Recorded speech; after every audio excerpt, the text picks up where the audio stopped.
Heyo, Outliers. How are you? Niiamah Ashong here, and thank you so much for letting us be a part of your journey.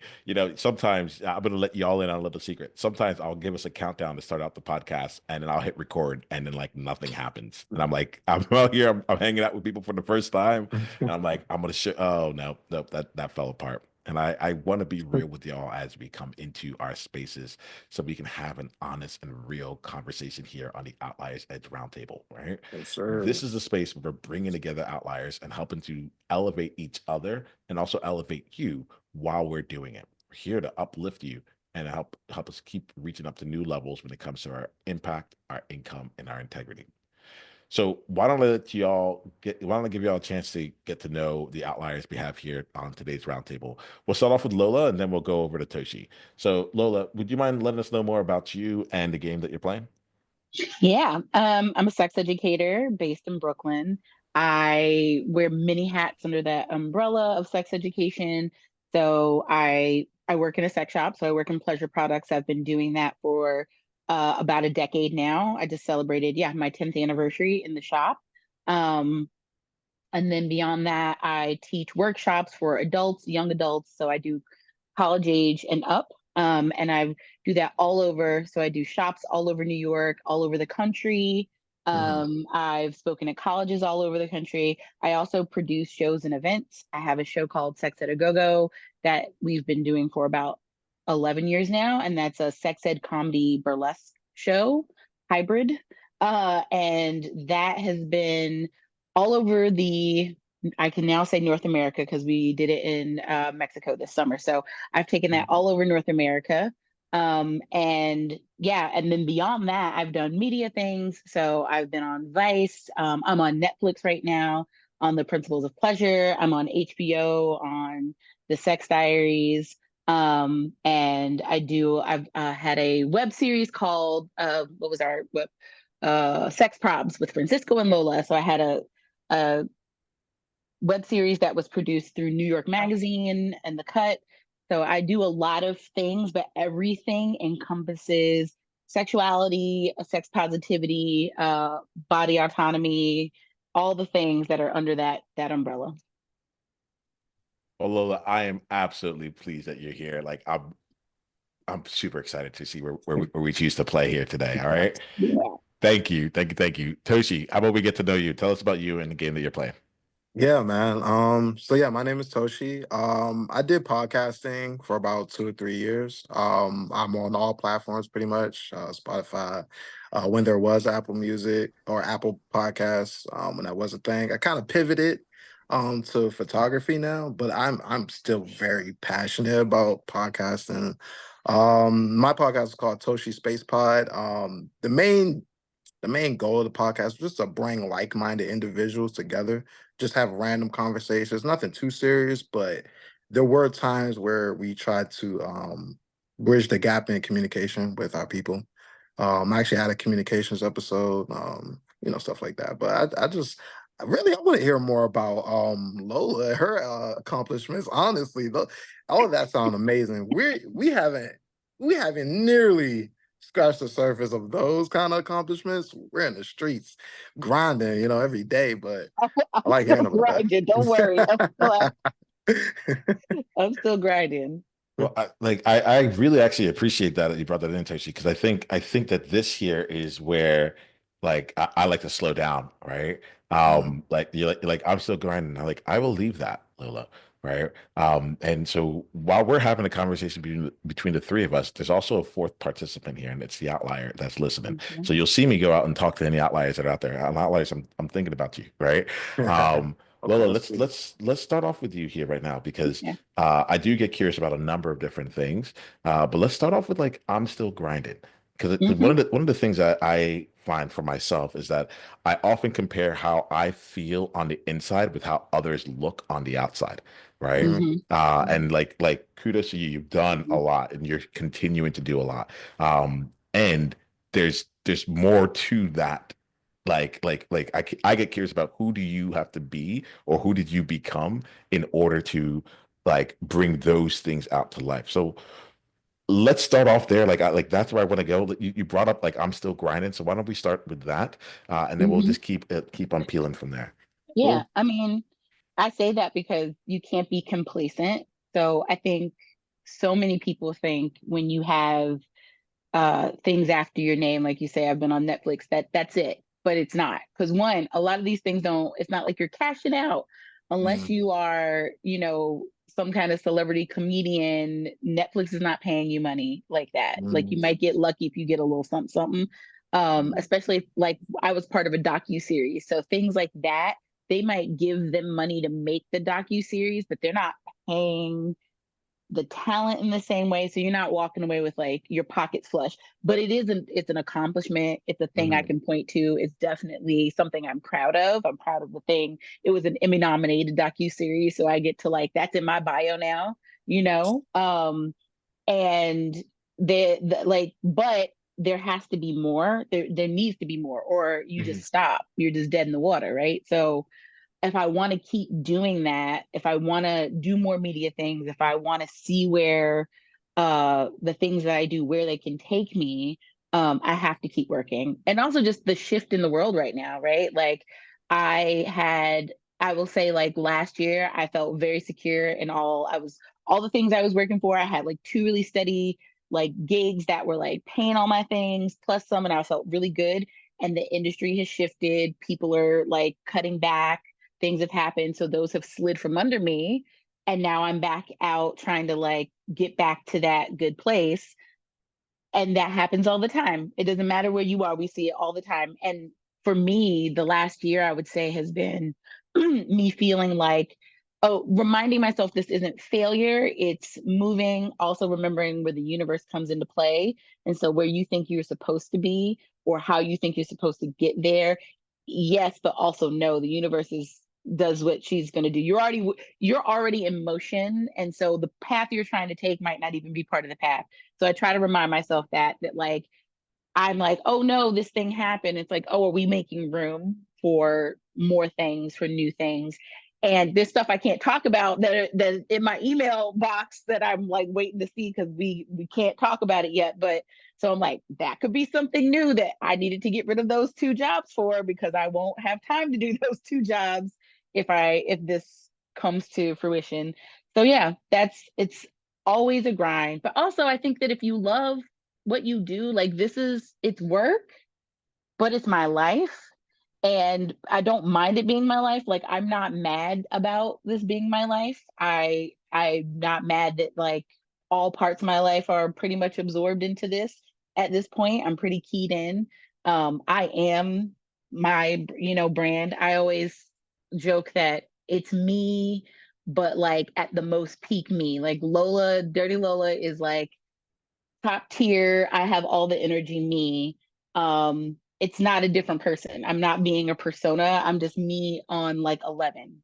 That's me. And then when I'm at home, of course, I'm more low key, but this is me. So I'm selling myself. So whenever I'm outside, no matter what I'm doing, I'm always me, especially if I'm finding myself in a situation where it might behoove me to let people know who I am. And I get to decide that too. Like there's often times where I'm just not talking about who I am. The shop I work in most of the time, people just think I work in a sex shop. But then sometimes people walk in and they know who I am. Like I've gotten recognized. I get recognized a lot, especially in the shop. They're like, oh my God, I know who you are. And it's like, oh hey, how can I help you today? Like, what can I do for you? So yeah, I think people have started looking at grind as a bad word, or like, oh, why do you always have to be on the ground? I'm like, well, if you're working towards something, anybody, when you look at all these people who, let's like talk about Pharrell. Pharrell did not get to make a Lego movie about his life uh, from not from not grinding. And like how old was he when things really started popping off, and like and where he got to a point where he didn't have to be out, where you don't have to see him all the time, right? I haven't gotten there yet. When you stop seeing me everywhere, you'll know Lola's probably somewhere comfortable. But right now, I'm out here. I'm out here. I'm glad you brought all this shit because I feel like there's a bunch of outliers out here that can really feel this, right? Like I'm gonna want to explore with a little bit more about like the grind with you too. Like Toshi, let's bring you in here. what popped off for you as Lola was talking? Like I have some things here, but we had a good vibe going on, so I want to make sure we kind of keep the openness of the conversation going. What did you get from any of that? You're muted right now, by the way. Hold on, Toshi. Let me get you on the mute to unmute real quick. Is that better? Oh, okay, Yes. okay. My bad. Okay.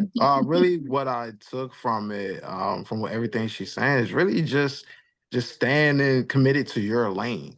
Mm. Understanding the job, understanding the mission, doing what you're supposed to be doing to make a good content, make a good product. Also I like the part where she said it doesn't really feel like a job. Like this is what she loves to do. So yeah, I agree with that. It doesn't ever feel like work. And it's a crazy ton of work, especially the communication with people. Oh my God. But Yeah. when you complete the goal, the mission is successful, that feeling that you get of accomplishment, I would never replace it for anything in the world. I totally respect everything she said. I agree 100%. So let's keep bouncing here because I felt you. You're like it's a crazy amount of work here. Like tell us about the work that's going on for you here, and tell us like let's frame it because you also put it in staying in your lane. So tell us about Mm. your lane right now, right? Like Okay, and okay. then tell us about like the work that's going into it. So like for me, staying in my lane was one, understanding who I am as a person and what I'm offering to my audience. So I had to understand that. That took some time because when I first started, I didn't really know what direction I was going. So once I understood exactly who I was in this, that's when I was able to provide a message. So after that, the work, that's when the work kicked in. Now I'm talking to people, trying to shake hands, we're rubbing shoulders, and you have to maintain these relationships. You have to understand the conversations, okay? Because everybody can be tongue in cheek, but are you understanding the conversations that you're having I with feel like I people? feel like I want to understand what you mean by understanding right here. I think I get it, but like it's right here. So let me go ask. Like, give me an example. Help us see this. Okay. So for example, let's see. Okay. So I had a group of friends that I wanted to understand the vision of what we're trying to accomplish. They think that we're just goofing off or just having, just getting friends around, having a conversation, just pressing record. No, I was trying to get them to understand the message is deeper. We have to have conversations. We have to have unwanted conversations. You know what I mean? And so getting people to understand that was even a challenge. Just explaining the mission. That was that was like utterly frustrating sometimes. Just getting them to understand that. I mean, like this is coming to me, and Lola, I'll be curious about how things work out for you. But what's throwing me off here is like I think about this when I'm like with social media. I'm like, how come like people aren't there like just understanding what this is about? Or I'll meet like the people in the podcast. I'm like, don't they get what Outliers is about? But you're like talking to your friends right here, like Yeah. like it's like a Yeah. closed circle. And even Yeah. that, like being able to communicate the mission, being able to communicate like the larger vision behind it is a Mhm. challenge. So I'm curious how y'all continue to navigate that, like especially when you're like what you see in front of you is Mhm. awesome, but that's not the game that's being played right now. There's Right. actually a much Right. different game happening right now. Mm-hmm. Curious for you, Lola. Let's come to you on this one here. Like, how do you navigate that? How do you continue to bridge those gaps? I think I don't have, I don't think I've ever looked at anything as having an end or a goal, which is Mhm.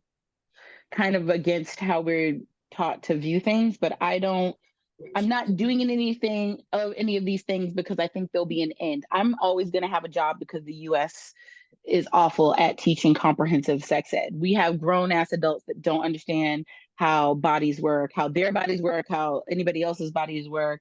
They don't understand consent. They don't understand just like basic things when it comes to sexuality. Not even just talking about like sex as an act, but talking about sex as it encompasses sexuality. So I will always have a job and I spend many days talking to people of all age ranges. My youngest person I've ever had come in the shop was a 16-year-old with their parent.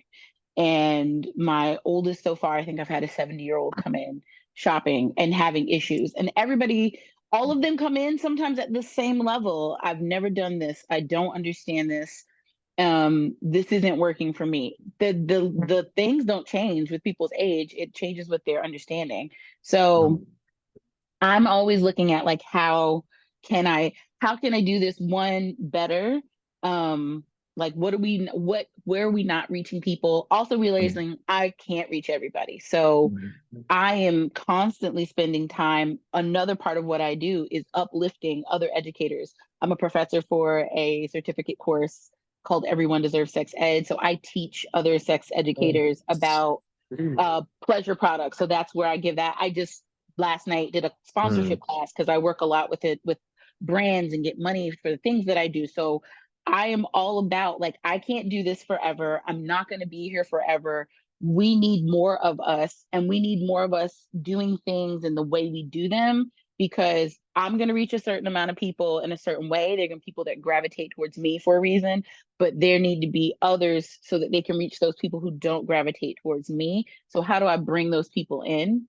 And I'm always looking at like how am I, it's not just I'm going to uplift myself by helping others. Where am I in this game for not just me, but like, yeah, working as a professor, I get paid for that gig. So that's a nice gig.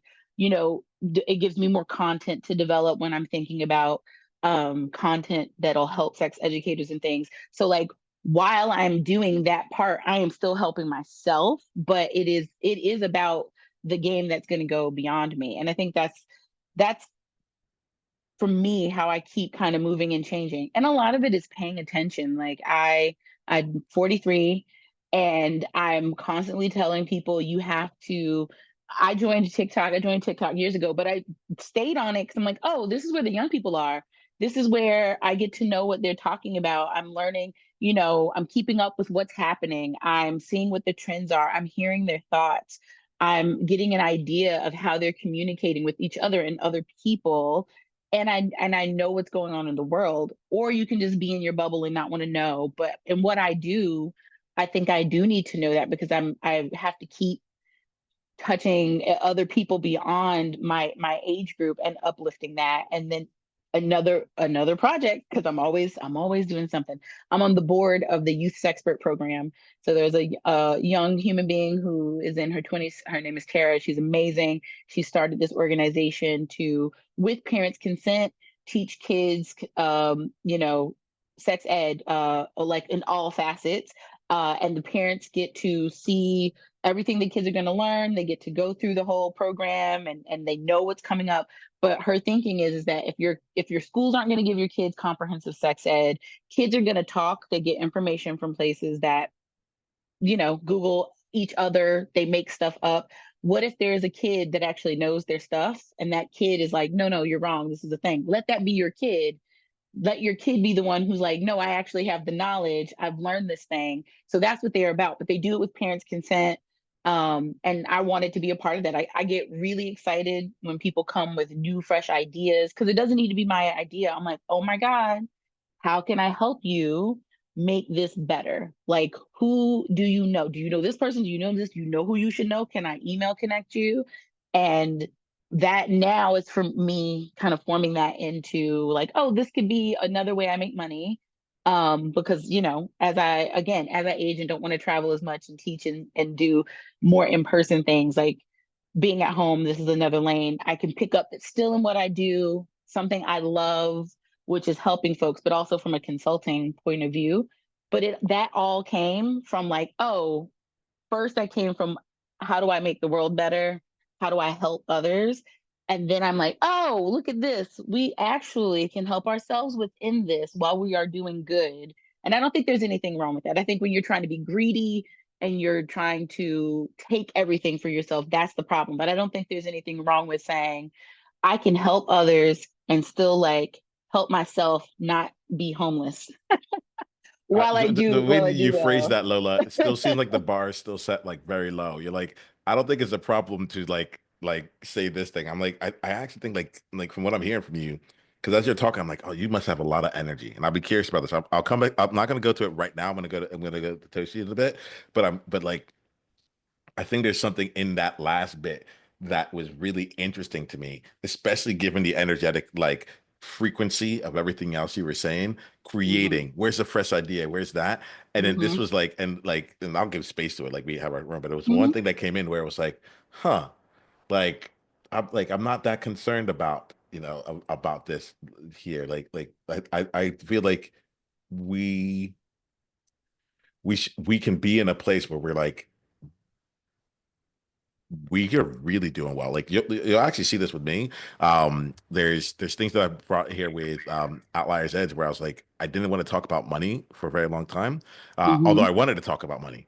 And now I'm like, oh, it's impact, income, and integrity, like right off the bat, because Oh I'm yeah. like, Mm-hmm. if we're not, if we don't have the funds to fuel the dream or to fuel the then we're out there.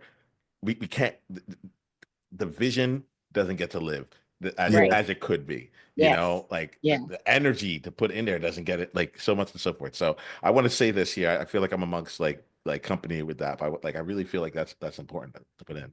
Yeah. Yeah. Toshi, what's popping off for you as we go on in this? Um, well, I agree with everything she said, especially about there's no real goal. The Mm, information has to be recycled because there's always going to be new young people. And I think that's very important. Because I've had situations that we had to discuss on the podcast that I didn't even know anything about. Actually partly pertaining in her field that we definitely discussed a little bit. And it was very insightful. But that conversation it can't just be had one time. So I agree with Mm-hmm. her. I agree with 100%. it's nice.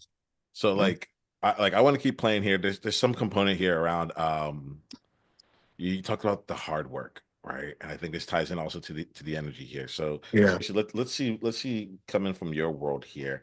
Um,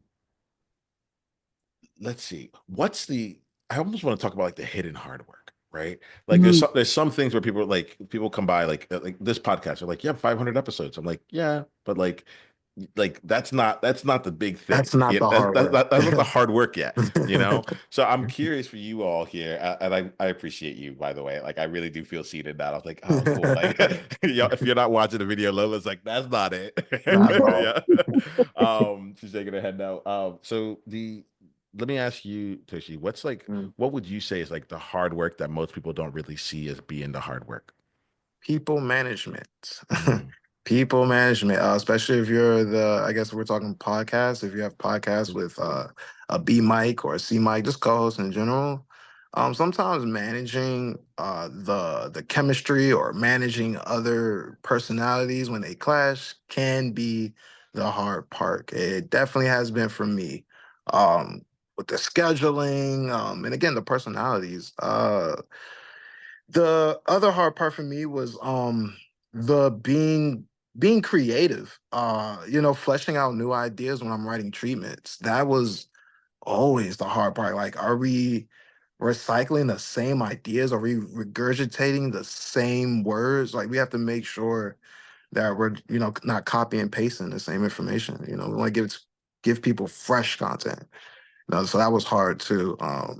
And staying ahead of the curve, or at least trying to be that innovative podcast where we're not just talking about the same things other people are talking about. Like that part was so crazy difficult because information and media is all over. How can you know what I'm saying? How can you monitor that?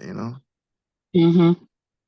Lola, what comes So, to you as you're hearing this? Yeah, because I feel you, Toshi. So I'm curious how Lola's playing this out. I mean, same. It's people management, like beyond, like you talk about the podcast. I do a live show, so booking people, the emailing, the like. Remember, like I have to, the times, the things that I give you my phone number, all these little, it's a million emails.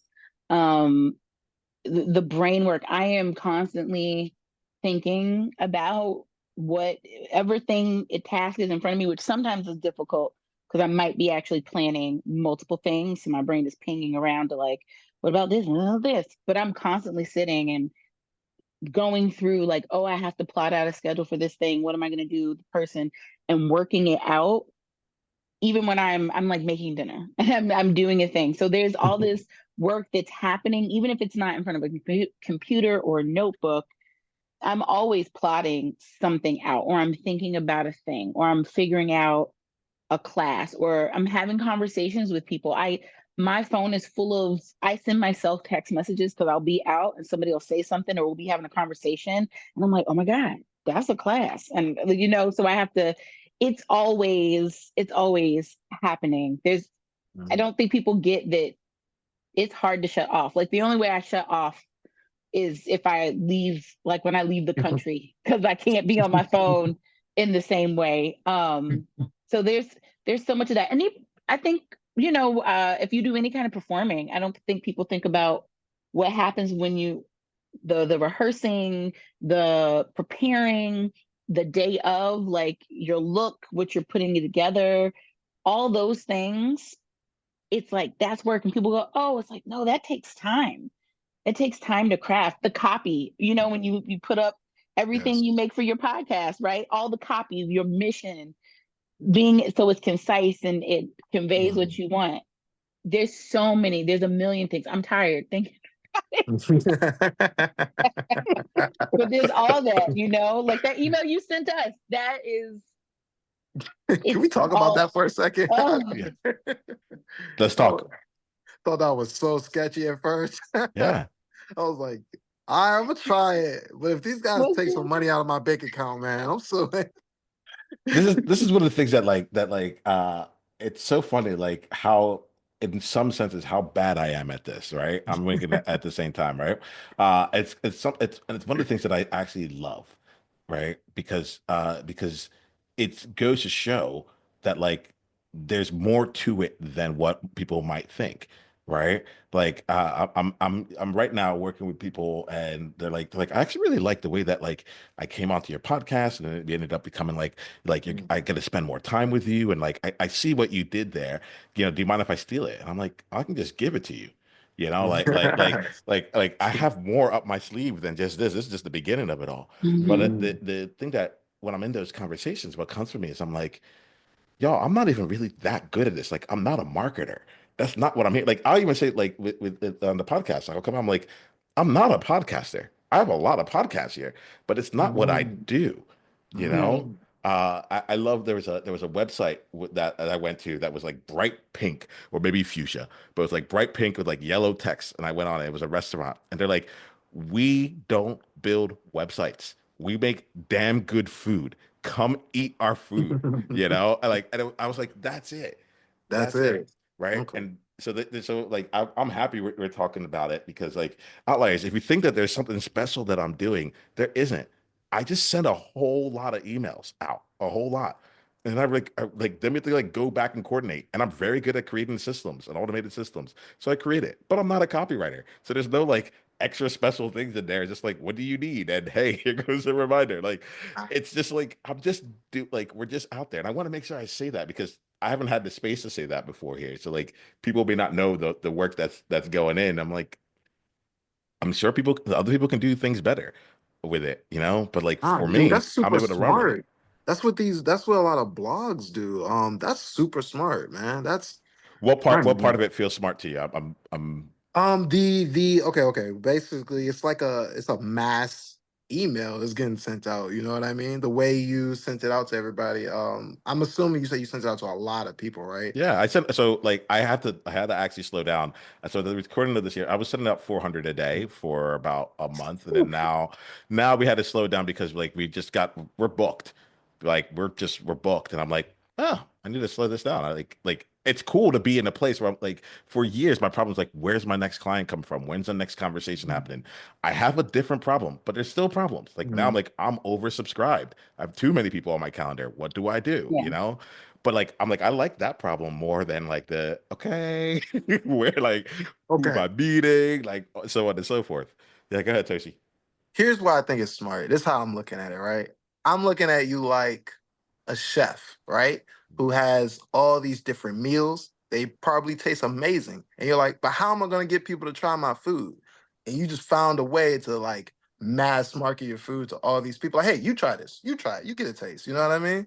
Yeah. I like that. That's smart. I'll be curious what you think, Lola, as well, because we're just for me, the reason I want to like dive into this. Yes, I'm learning. I'm like, oh, what are your experiences? But I want to break down any barrier of like you have to be great about this. Like there's there I like, and that being said, like I know that there's greatness in what I do. Right. And at the same time, I'm like, it's only 400 emails. Like I think the biggest I think the things that come here, the part that feels great for me is like, this is what works for me. I'm good with meeting new people. I'm good with setting up automation. I'm good with finding like people and reaching out to them. If I spent time researching Lola and then said, okay, I would just be like, I can't have her on a podcast. She wouldn't say yes, right? Because my head would start doing things, right? And it's not to say Yeah. that's actually the truth here, but this is my internal dialogue. But once people come into my space, I'm like, oh, this is my house. Like, welcome to my Hmm. council. I got to set the rules on it, right? Mhm. And so Yeah. like that's the game that like I'm like, I don't know what other people are doing anymore. But like I have to figure out how I can meet people. I love meeting people through podcasts. I'm gonna figure out how I can make my entire business and everything grow from that. I was like, oh, I ran into a problem. Like I can't have too many podcasts. I was like, oh, you know what? That'd be like Netflix saying, oh, I can only have 5 shows. Like it doesn't make sense. It People, it's just a doesn't. better problem to figure out. What do you do when you have more Yeah. content than like most people are ready to you figure out a new model. Lola, I'm Okay. curious what's popping off. It could be related to this in particular or anything else that's coming in here. Like, uh, what I you mean, got? when you were saying like that you're not that great at this, I'm like, my whole career was an accident. Like this is not. I didn't go to college. I don't have a degree. I had a really rough childhood. I've been a worker. Like I have been working since I was 14. I got my working papers at 14. I was probably the youngest jewelry manager at Kmart at what was I, like 17? Yes. But I've always just like I've worked because that's what you got to work to live. I waited tables forever. When that got old, a friend was like, "You want to work in an office?" And I was like, "Sure." I Mhm. know how to do general things. So I had an office job, and that office job begat another office job. And then I worked at a doggy daycare and I did customer service and I was a dog walker and I did those things. And then when I got tired, I got another office job. And within that, the backdrop was like what I was doing for fun. I started hosting for a friend. I would host her burlesque shows, and I was very in the burlesque community. It was when it was popping off in New York, and Mhm. so I was going and getting to have that fun outlet. I've always been the sex friend. I've always been someone who reads about sex, voracious learner, very into like keeping up with all the things that are going on. And I got a Twitter account because I was bored and I just started talking about my sex life and telling stories about my sex life and talking about my journey into polyamory and kink and uh, amassed a huge following on Twitter back in the day. Like that was the hard part of letting Twitter go was like, oh, I got to say goodbye to all of this, but it's You're not the same Twitter anymore. famous? I had 25,000 followers at my before I had to like pull the plug. Well, I haven't pulled it yet. I put up a I am leaving. If you want to know where I am, here's where I am. Right, right, Um, right. but yeah, So so I was honored to be in your presence. uh, um, thank you very much. But and then that was how do I get deeper in because one of my friends when they found out because I wasn't really talking about it, she's like, "You, what do you do with this?" I'm like, "I don't know. Let's figure that out." And I Mhm. started just going to events, meeting people without. I had no idea what I want that any of this was going to happen. Back then, I was just kind of going with the flow of curiosity and wanting something to be something, but not sure where I was going to be. I started going to conferences if whatever you do every industry has a conference Mhm. there's podcast conferences there's TikTok conferences, there's places where you meet other people doing what you're doing in different ways, and that was the door for me because that's where I met so many of the people who not only became my colleagues but became friends. Mhm. I figured out like that I wanted to be in the sex positive space somehow, and I didn't know. And back then there wasn't. Now you can go. There's some colleges are offering sex education as a bachelor's program. There's a few that do. There's a master's program. So if you already have a bachelor's, you go in. But there was Mhm. nothing back when I was coming up. There was like a couple of, you could get a certificate, but it wasn't. it was comprehensive, but they weren't calling themselves sex educator training programs. Now you throw a rock and you find a sex educator. I'm teaching someone. So there was not, so it was like, how do I do this? And even when I came up with my show, it was like nobody was doing a burlesque show with where you ask the where the audience gets to ask you sex ed questions, and then we're doing comedy. And I had to figure out how to put that together. So it's always been, everybody goes, how did you do this? I'm like, I don't know. I mean, I know, but it was never me knowing what I was doing necessarily or being good at it. And I have always, when I say fake it till you make it, it doesn't mean be incompetent at what you're doing. It means be your most competent self, but what you're faking is that you are at the level, or that you are, like you said, I'm not really good at this, but whatever, you're going to think that here I am, because you have to put that up, or until you get that behind you, or you get there. And so I've always been like, oh yeah, I'm Dirty Lola, like, but I also, there's a bits of me where I'm still shocked when people know who I am. You have to stay humble in that too. Like, it's like, be who you are. I always say, I know who I am. Yeah. I am always surprised when somebody else knows who I am, but I know who I am. But I think that's the thing, is part of being an outlier, right? Is that you're not following the path that people think. Like, when I tell people my story, I think people are waiting for me to tell them I took some extensive training program. And I'm like, no. And they're like, well, do you ever want to get your certificate? I'm like, why? I'm a teacher for a program. Like, why would and not that I don't want to learn, but I don't feel the need to go get a certificate. Like, I'm always learning. I've never stopped learning. I take classes constantly. I still go to conferences because they're places of learning. You can go learn from other people. That was great for me going in, because the conference I was frequenting was great, because it would be like sex workers talking about sex work and the sex worker issues. And I get to hear it from the people who are going through the thing. I'm not learning it from somebody who's watching them. I'm not learning it from the David Attenborough. I'm learning it from the cheetah. The cheetah is telling me about the cheetah problems. And that's what you want to learn from those people. And I was learning about trans folks from trans people who were sharing that. And so that, for me, has always been my thing, is where can I keep learning? How can I keep learning?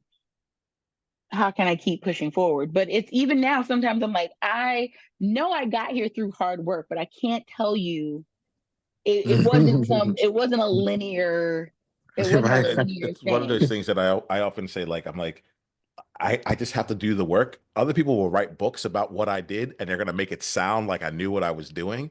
They're gonna, like, it's all gonna make sense. I think what Steve Jobs says, like, you can only connect the dots looking in reverse or something like that. It's one of those things where it's like, this is like, we're creating, and like this, and we're building our body of work.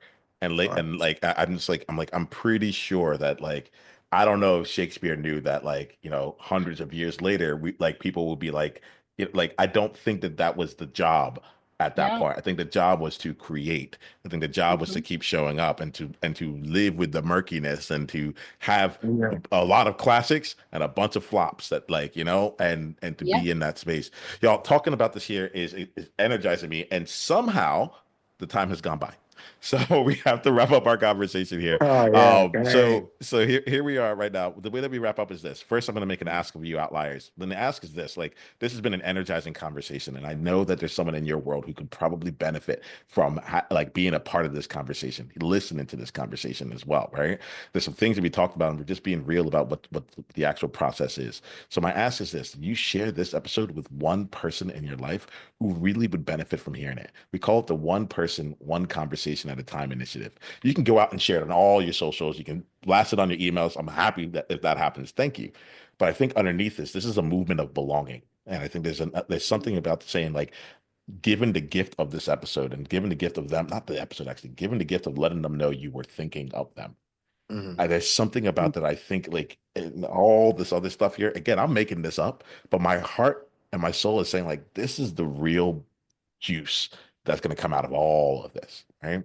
So please share this episode with everyone, but, like, find that one person and share this one conversation with them. All right. Lola and Sean, we're gonna wrap up here with the way that I do it, which is we're gonna let people know how they can go deeper into your world, let them, like, and share an insight that you got from this conversation. Now, here's the thing. Outliers have gotten what they've gotten from this conversation. Like they don't need anything else from us there. Now just share like how are you changing? What are you taking as a result of this year? And if you didn't get an insight, that's totally fine. Just say that. No problem. But like that's how we'll wrap up. So Toshi, let us know how we can go deeper down the journey with you, and then and insight you got, and then we'll come to you, Lola, and then we'll be done for today. Okay, you can go deeper into this journey of Toshi Space Pod by following me on Instagram at Hey Toshi, which is HEYYTOSHI, or Spotify, Toshi Space Pod, all platforms really. Haven't really moved to YouTube yet, but you know. I think the entire conversation was very insightful. I think this was very serendipitous for me personally. But I think the most insightful thing I had to take from this is what Lola said about the goals. I really resonate with that.